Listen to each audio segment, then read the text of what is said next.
atong tagaan o pagtagad ni nga kabuntagon, Christ birth and His presence. So atong text is from Matthew, yang isgutan diha ng matao si Jesus, siya Emmanuel, no, iyang pangalan. Yang pasabot niya na ang Diyos uban ka nato.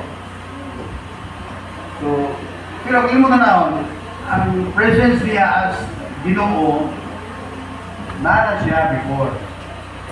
Ang pagkatao ni Jesus man gitawag o tangible presence of God.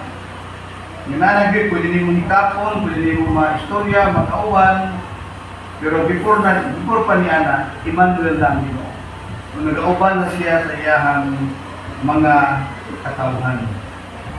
So, si Matthew, lalong importante kayo ni para kang Ginoong Hesus si Matthew. Gamay nga ali sa Mark 2, itawag siya o Levi. Gamay nga lang ali Matthew. So, maliningil siya o buhis. Ang abilidad ali, Matthew was skilled in recording. So, karang mga taga-BIR, skilled na sila mag-record kasi nag-buhis ni siwa. So, karang nga abilidad ba, no? Ginahalan na ni Jesus. Para nga isulat ni Matthew nga siya ang Messiah, siya ang hari sa mga Hudyo. Mali pinakatuhid yun sa libro sa Matthew ang iyong panahon. Nga giisip sa mga Hudyo nga blasphemy. Manamas-tamas ka na, ano mahiyaw ka ng Messiah na, mahiyaw ka ng anak sa Diyos, nga tao ka na. No? Pero mo na ang pinakatuyo niya, nga matingala ka nga pag-abot ng ilan na niya sa cross. Gibutangan dire nasa Matthew chapter 2 verse 2. Gibutangan dire kuan nga hari sa mga Hudyo. Palag ang mga Hudyo ang dako gibutang dire kuan ba. No pagtutang nasa chapter 2 verse 2. Hari sa mga Hudyo. Kana nga verse na langgo na ang tibok Matthew. Mao na ang pinakatuyo diyan. No? Na siya hari sa mga Hudyo. Messiah o siya ang inulat. Yung Bisaya niya na tao ni anang takna o natakabalog yun ang Biblia sa init manana. Taghali mo yung mga Bible scholar na debate diya sa natawan ni Jesus. Pamuban, ginawa din ang December 25. Kaya actually na Diyos sa Roma nga natao December 25.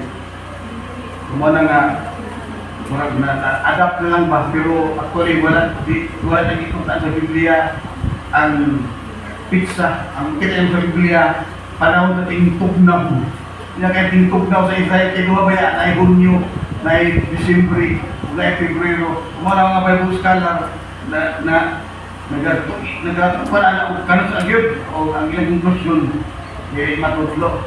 So, salamat kaya kita nag-celebrate na natawag yun ang Ginoo. Even though nakabalog yun sa pizza ni anak. So, si Matthew, pasama nag-iwan, ito siya, importante kayo na disipulo ni Jesus. Ang ikuan niya sa aning Matthew was still in recording. Nga nag-record nga siya ang Messiah, siya ang gitag-an nga Mesiyas, siya ang hari sa mga Hudyo, nga dili madawat sa mga Hudyo. Pero mo niya ang kamaturan, nung bidawat niya ang tanan, kung dugo sa ilan ng tapos, bidawat niya ang kamaturan nga siya Mesiyas, o siya tinuod yun, na mo ang hari sa mga Hudyo. So this message, ang dapat po sito nini nag-hisgutan about His deity. Ang iyang divine nature ba? Ang dakong porsyento sa mensahe na ito, atong hisgutan ang pagka-Diyos ni Jesus. Di ba ko nga nagantay mga parinti, mga kaila, nga di mo ko anak, no? Mga pagturunan. Mabot ang panahon nga masugat ninyo sila, so kabalo na ta, no? Kabalo ta mo. Okay. Ikaduha, what is God's purpose of Christ's birth? No? Ay katulo, who is Christ's proxy? Okay, so ato niya naman namon. Where is Jesus before His birth? Asa si Jesus sa wala pa siya gianak, no? Kung atong paumhan nga natawa siya sa December 25. Wala may impact ng kana. Asa man siya, before pagkataon niya. Kung ano ang pautana ng atong tagaan o gamot akon. So dahil mga text sa Biblia na magpamatuon na si Jesus na wala pa siya matao. Sa niya natin, John 1:1, no? In the beginning was the Word, and the Word was with God, and the Word was God. Kita nga mga Trinitarian, atong gi-accept nga kanang Word diha, si Jesus mo. O gidawat nato na sa walay pagduha-duha. Kaya ipamatulan ba na sa verse 14 nga ang Word nahimong unod unya ni puyo uban kanato. Kung kita mo ni Word nga nahimong unod. So masigurado nga kanang Word gigisutan niya nga in the beginning was the Word. So sa mga Trinitarian, pwede ba na yung mga usbon? No? In the beginning was Jesus. And Jesus was with God. And Jesus was God. So ano naman na? Kung kaya ato maling gituhan yun, kinasing-kasing, na kanang word niya, according sa verse 14, si Jesus na. So asa man na siya ang question?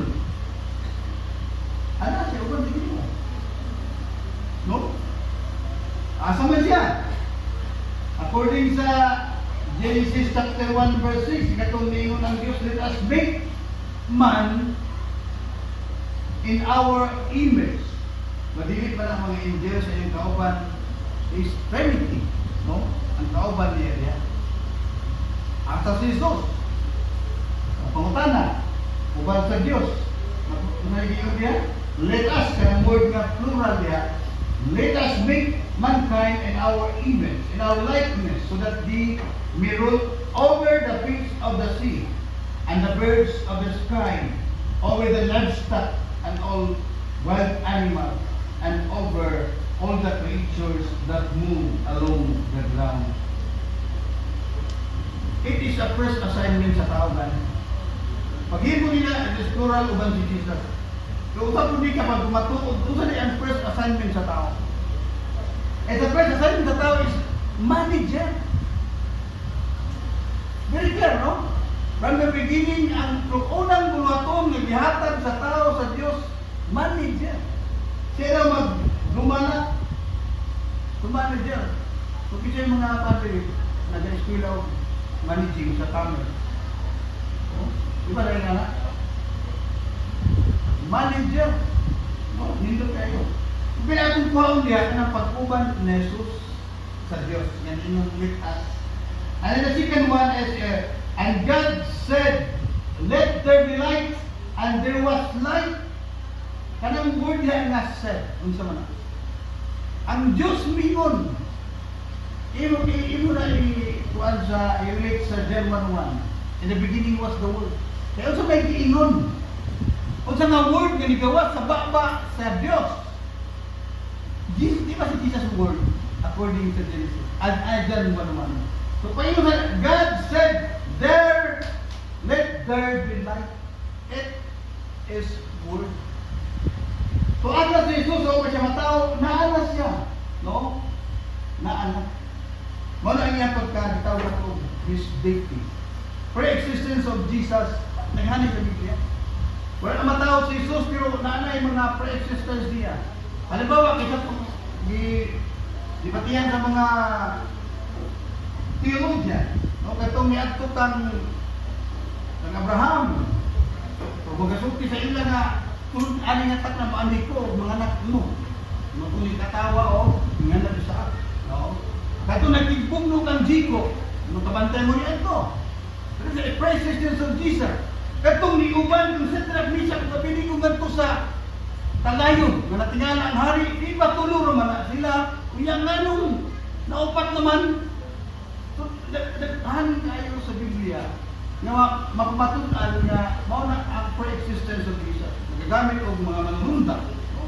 Pero, pakita dito nga, it is the pre-existence of Jesus. So, ang pangutana, balik na, where is Jesus before His birth? Si Jesus, uban sa Diyos. Diyos sa Jesus. Si Apostol Pablo to the wisdom of the Holy Spirit.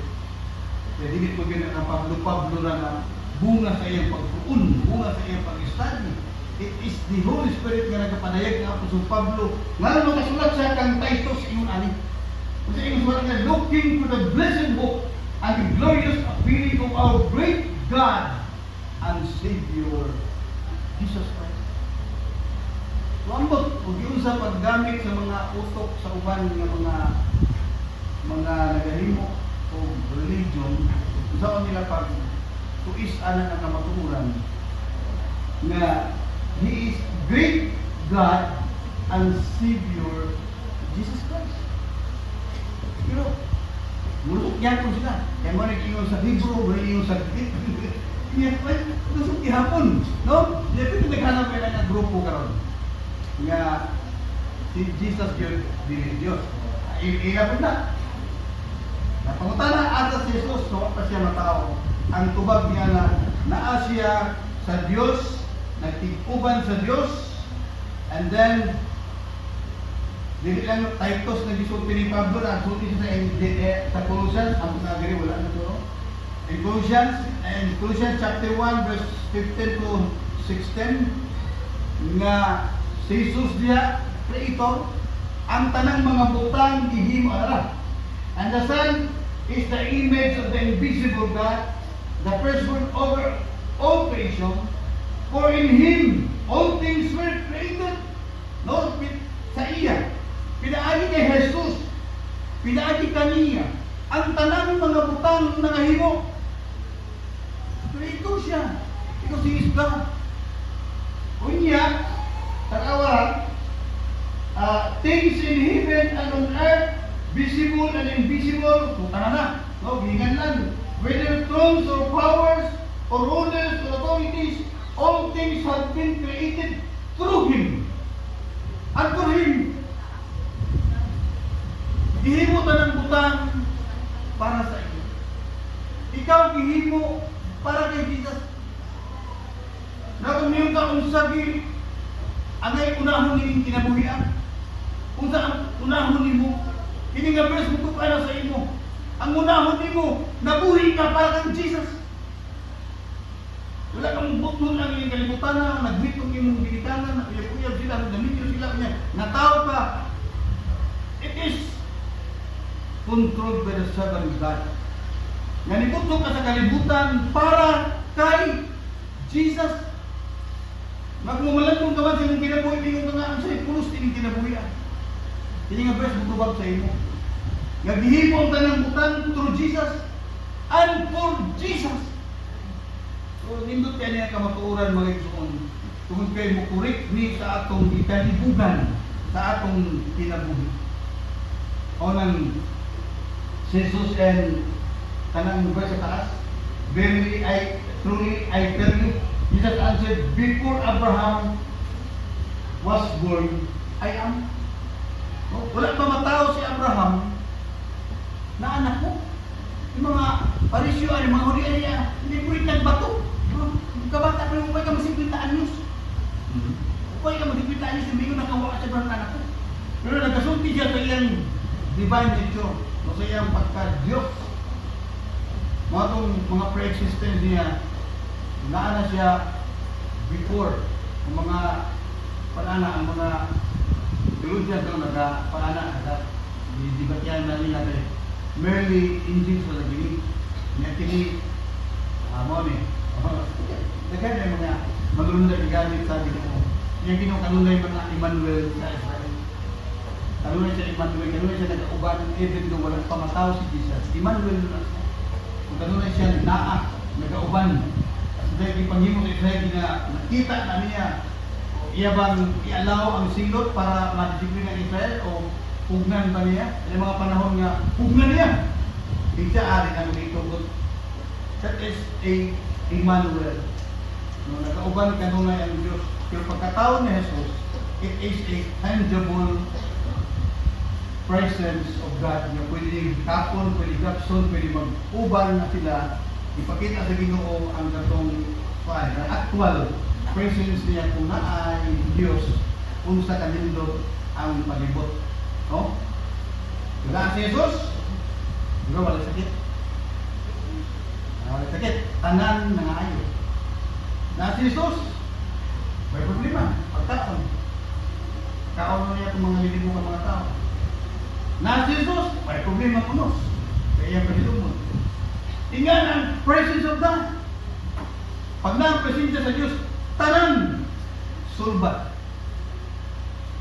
Pero mali nga mga katawan sa Ginoo, may tanon. Daan naman sila giwabingan before nga pagabot ninyo sa yuta nga nagadagayday ang dugos ug gatas.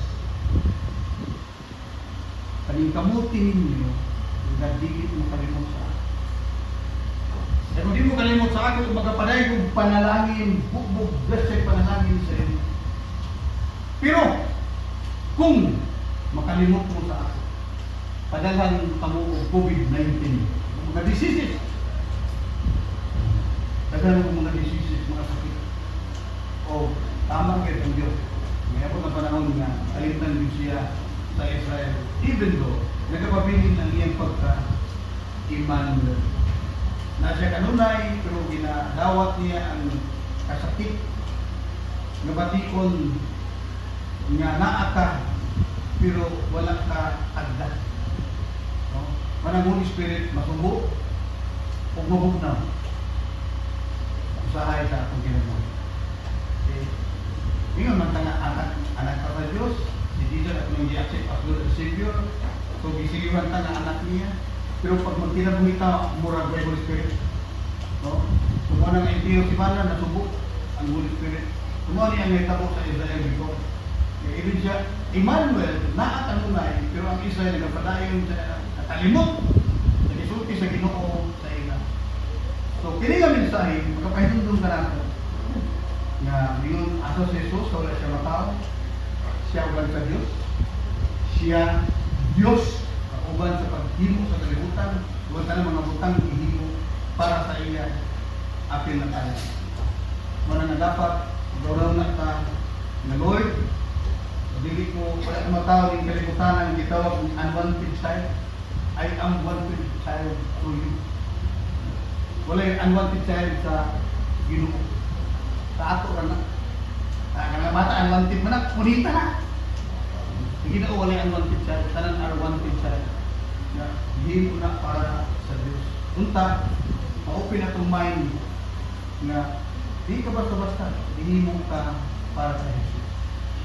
Hindi mo na mabutan sa Jesus o hindi mo para sa Jesus.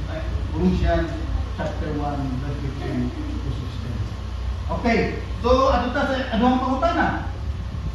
Sa akong title nga Christ's birth and His presence. Kadua pangutana is, what is God's purpose of Christ's birth?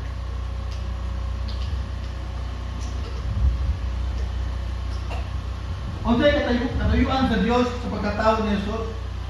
So kini atong pinaka verse nga heart of the Bible mo rin tubag to reveal His own character to humanity. Ipadayag sa Diyos nga siya nahigugma sa tanang tao. Pero subok palandungon, mas daghan ang luwak mo tuo. No, kini nga verse nagadala og kondisyon na siya. Kay higugma sa Diyos ang kalibutan, mao na iya ang karakter. Higugma niya ang tanang tao sa kalibutan. Pero dili tanan nituo sa iya. Wala ka verse mo lang kung na, for God so loved the world that He gave His one and only Son. May word yan nga that whoever. Subuting nun, pagpakamatay niya, higugma niya tanang tao. Pero ang effectivity niya na, kadturang nituo. Ang wala mo to, why sila maapig? Tingnan niya, di ba magpagkamatay ni Jesus, tanang sa kalibutan, hinluan niya, mao na gusto sa Diyos. Pero ang effectivity niya na, katulad nito, that whoever believes in Him shall not perish but have eternal life.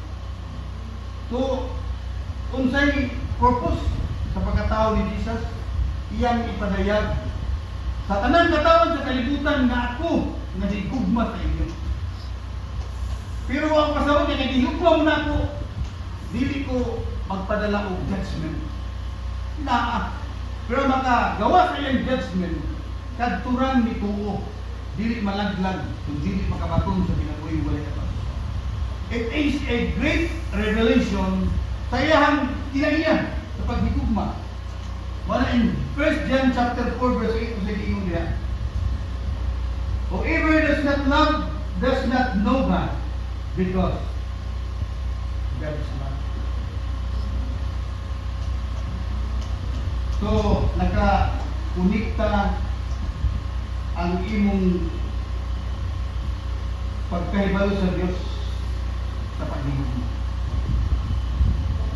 Wala nga hangtod nga dili ta maantigong mahigugma sa atong isig katao. Nagapabiling innocent ka sa Diyos. Wala, may ingon nga, di ko na akong tanan. May tungod sa Diyos. Napuno na niya akong utok about the attributes of God. Pero na mo itaw, mali niya mahigugma. Higugma. Nagbitaw na piti din ang kontrahan yun. Natigog pa lang, anino pa lang alang tawana. Magkuba na yan ang love. Tumahulog ka nga, whoever does not love does not know that you are innocent about that. Okay na yung baluan. Tungod lang ang kamaantigong mahigma. Kuya may mga istorya din, dyan bilabid mo. No? Dyan bilabid. Ba't pasabot? Itong mga tao na grabe yung gumot nila, na hindi man tigong mahigugma sa hindi katao. Ang suti ni Diyan, anak, inusin ikaw Diyos. Kaya ang Diyos gugma. Ngayon siya gugma kung kisagani kaaway. Di ba ka tigong mahigugma? Sige ka, gadumot. Mara naghiwang ka na lang, hindi ka tawag sig dumot. Mara na-stress ka na lang. Yung mga tao na matiyong buhay kayo, ang lawas sa sahay kayo, isis po na rin. Ibigay dito na tulog din. Daw dito man. Magbuntag lang siya may tulog. Kuy apply, hindi na Ginoo nga love, even your enemy love, love your enemy and pray for those who persecute you. And then, yun si Jan, na tinuod di ikaw, na kailaw Diyos. Because it is the very nature of God. God is love. Magkaroon sa man niya nag-ipadayag na karakter. Nadiha na natao siya. According to the Bible, yan buktong na ang anak. Wala na wala na last nga, kung sa masugaw pa, last nga bara. Katapusang bara. Parang butuo ang tao nga kung higmo sa inyo, last part, akong buktong anak. Wala man. Wala yun si Apostol Pablo. Kamu mag-problema mo inyong kaunon? Mag-problema mo kasi yung putik ninyo? Yung buhay kasi mo mukir ninyo? Kaya mo nga nagihatag din siya mga kumana. Kaya ba yung bugas? Kaya ba yung sudan? Ang rason niya ng tanan. Kaya pagpusin. Yung kaya sa Diyos i-provide ang tanan. Kaya na kaya niya ipadala sa Jesus. Asa na? Romans chapter 8 verse 32. Roma also and 32. Na hatag sa Diyos ang iyang buktong anak kung sa pagkaan ng mga pagkaway bugas, pagkaway bayad sa tuition, pagka nagbato yan ang problema. Nagdagdakot ay hatag sa Ginoo. Asa yung bukto, ang balik Christian. Yan ang problema ng kanya, kaya man sa Diyos ang kanan. Hatag niya, last part, ipadayag niya akong nagugma sa inyo, di ang pagpapatuod. Ipadala na ako akong buktong anak. Because I love you. Malagbungan na ako, kabot niya, iya ba hindi ipakita niyo sa kalimutan ang purpose niya. Katong istorya about sa tiyo bitaw. Diba sa Sakyo, tax collector mo na. Kanya, mga outcast na. Kanang mga pagdaot, ginapa na kay lahat. Pero sa Sakyo, niduta ka o makita ko sa naong may visa to. Yung sana, pagkita niya ang gamay mo. Gamay. Kung kita siya kaon, si Kumuro ng Biblia, dagan siya ito, dagan. Dili mo yung Jesus mga gigit. Kita lang sa iyang naong, ayos na. Wala yung pagtuo nga, kanapang gahinang-hinang ba? Pagtuo, wala yung gusto sa Ginoo sa ako.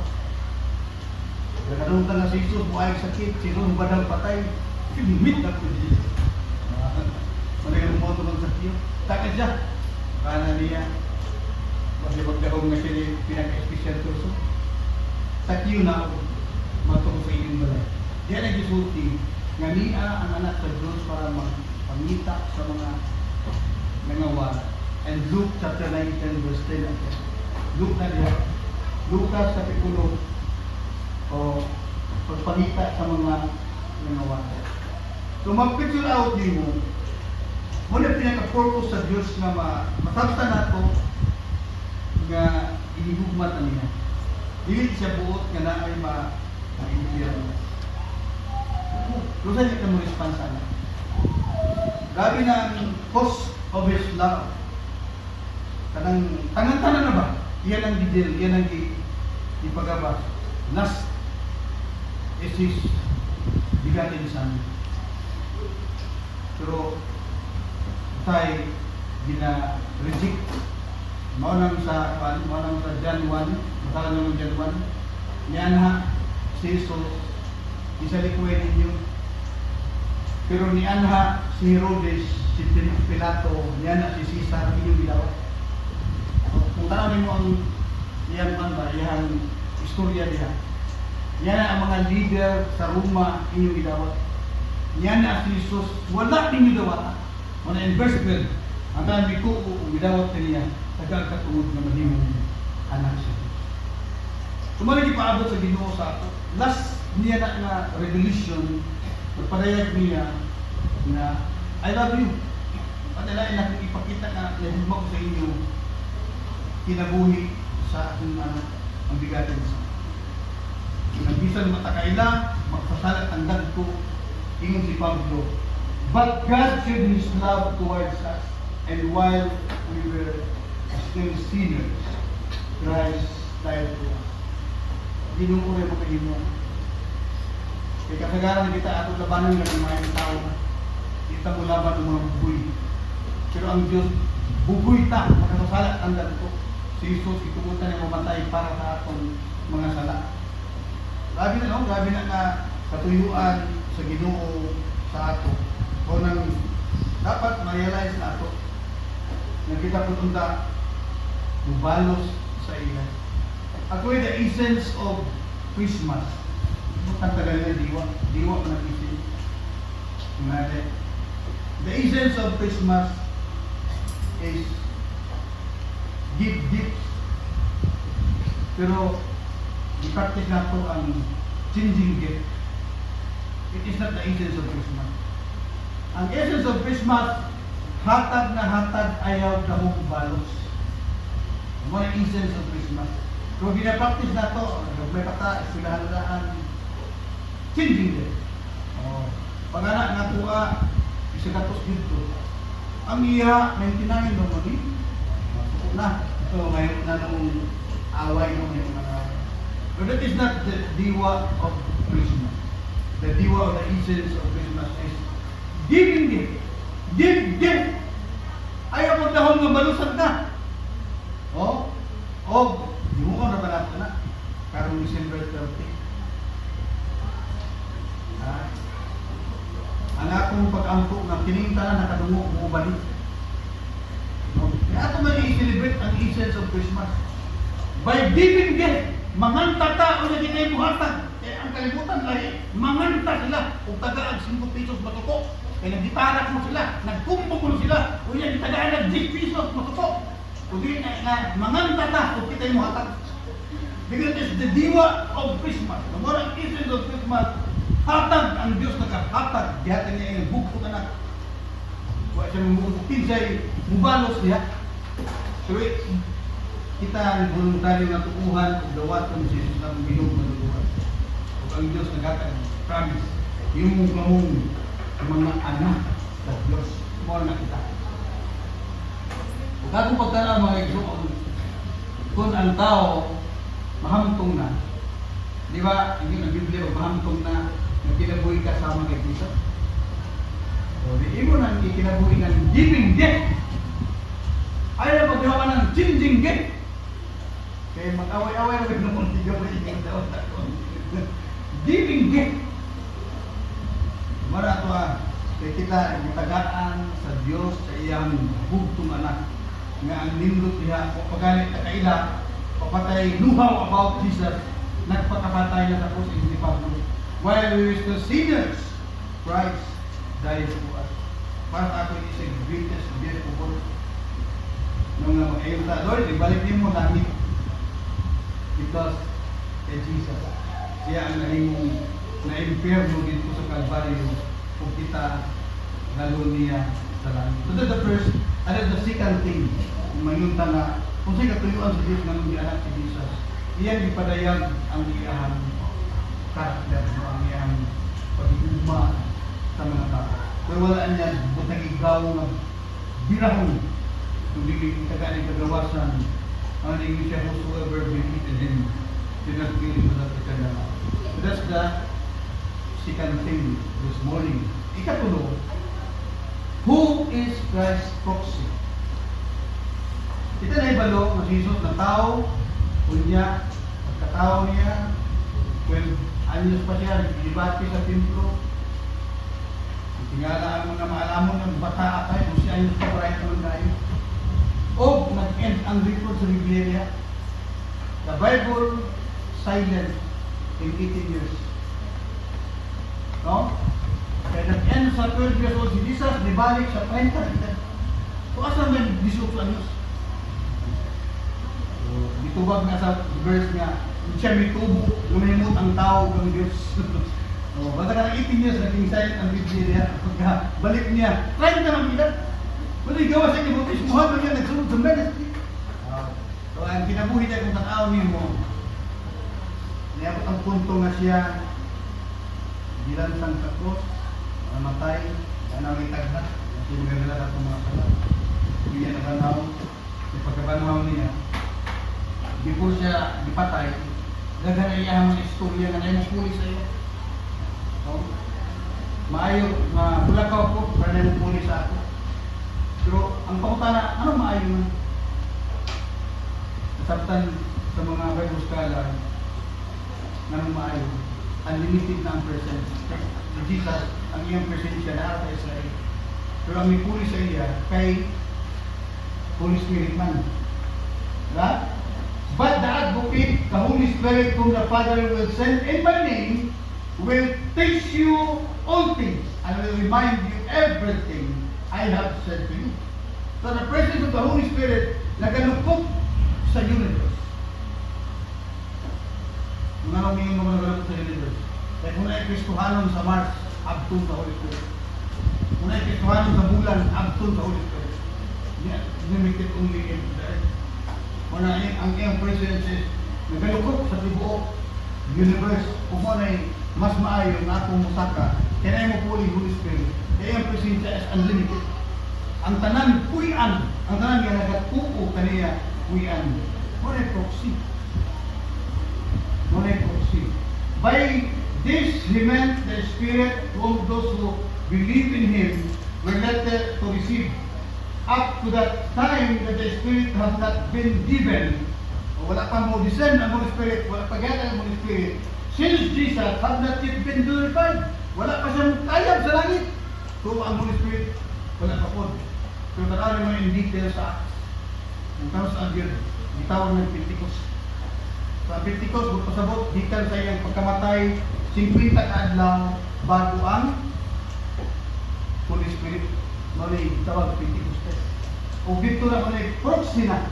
No? Kung di ang trabaho, I'm teaching them to obey everything I have commanded you. And surely I am with you always to the very end of the age. Ganun daghan may limtanon o permitting. Muna kami limtanon o outreach. Nang naghanay ka, malimtan ang bulaton sa Ginoo. Mag-question ko, hay naman na yung giingon nila. Ang teaching din to obey. Everything I have commanded you, and surely I am with you always, to the very end of the earth. Man makalimot man sa mga bulaton sa Ginoo. Ay kung na. Ang Holy Spirit, ito na lahat. Nasa imo o wala sa imo. Nang malimtan man. So, mga nag-iulit siya kapag naanana, tanan nga akong ipahimo, musulod na sa imong panunduman. Kaya siya man mga magatudlo, siya man ang may magapahibalo. Actually, kung wala'y proxy ng Holy Spirit, dakong bakakon si Jesus. Because He promised in Matthew 28:20, ang awa ako mag-auban kaninyo hangtod sa katapusan sa panahon. Kung wala yung Holy Spirit, dakong bakakon sila. Kaya mo na yung sa, di ba? He said, go and make disciples. Teaching, make disciples. Baptizing them in the name of the Father and of the Son and the Holy Spirit. And teaching them to obey all I commanded you. And look, I be with you till the end of the age. Pagkada kung bakakon ni Jesus kung wala yung proxy, kung wala ang Holy Spirit. Pag ina ang Holy Spirit, tinuod ang giingon ni Jesus na siya kanunay nagauban ka na. Wala itawag nga ito, doctrine of the Trinity. Nga, usa ka Diyos, pero tulong ka persona. Kung ang giingon ni Jesus nga kung magauban, it is the presence of the Holy Spirit. So mga igsoon, kung saan ka-importante ang presence aning na proxy. It is so important to us. Tungod kay, kung ikaw manggod, nahay sa Holy Spirit. The same as nahay sa shabu, sa drugs, sa bino. Ang mahay sa shabu, langit na sila. Walang makakasita ang bigyan mo ang bak. Kailangan sa langit. May nahay sa shabu, sa bukid mo. Upat sila ka anak, 23 anyos na bata, nahay ko siya. Nagtuon na ang ginikanan nga mahuman na siya sa iyang criminology. Kung graduate na sunod bulan, may pagtuos ginikanan. Mandi ay adik, doon ka ito iniwang eskwela. So kining manghod, doon ka babae, isa ka lalaki. Ang ginikanan, wala siyang panamig sa silingan.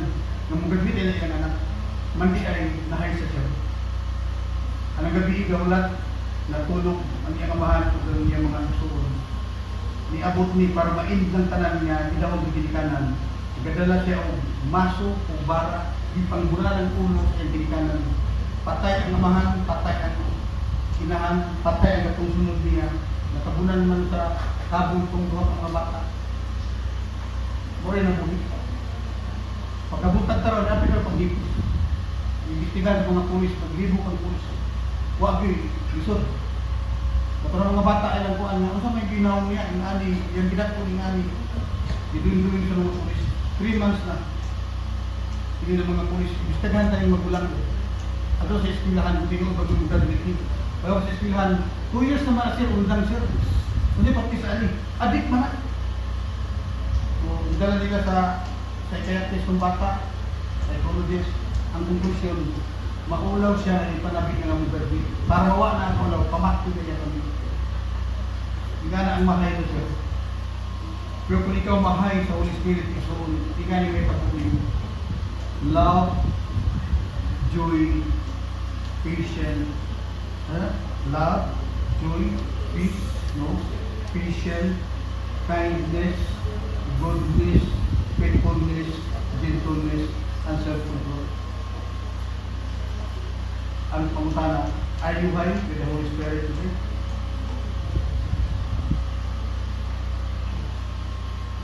Yung kung nahay ka sa limang galing yung pinaiya, doon.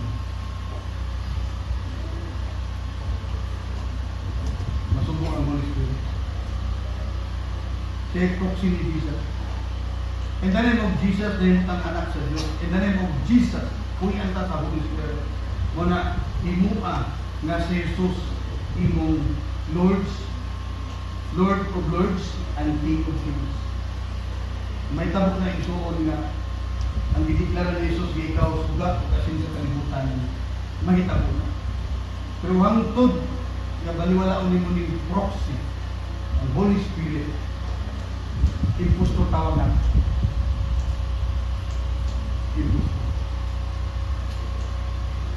Imposto sa kanya pa na nagpakaawin ka na ikaw gipuy-an sa balang ng Espiritu. And yet, grabe ka kaaway. Sa pinusit, ikaw ang katol sa pinusit. Yet, may pakialam ka sa buhaton sa Ginoo.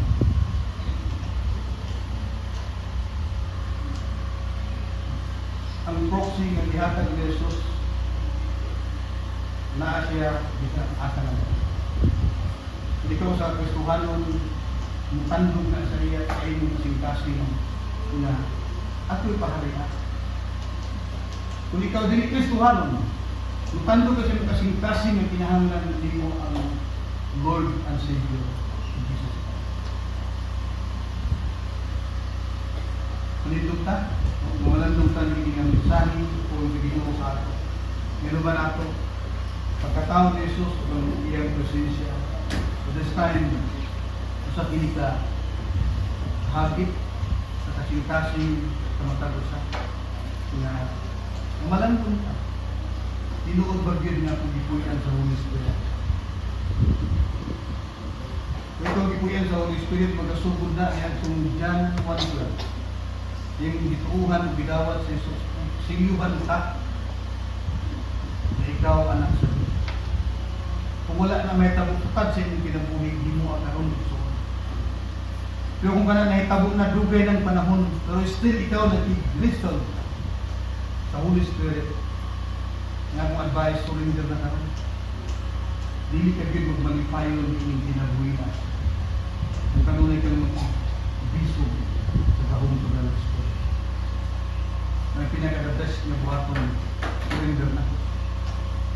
Malingon si Pablo, therefore I urge you, brother, in God's mercy to offer your body to living sacrifice, holy and pleasing to God.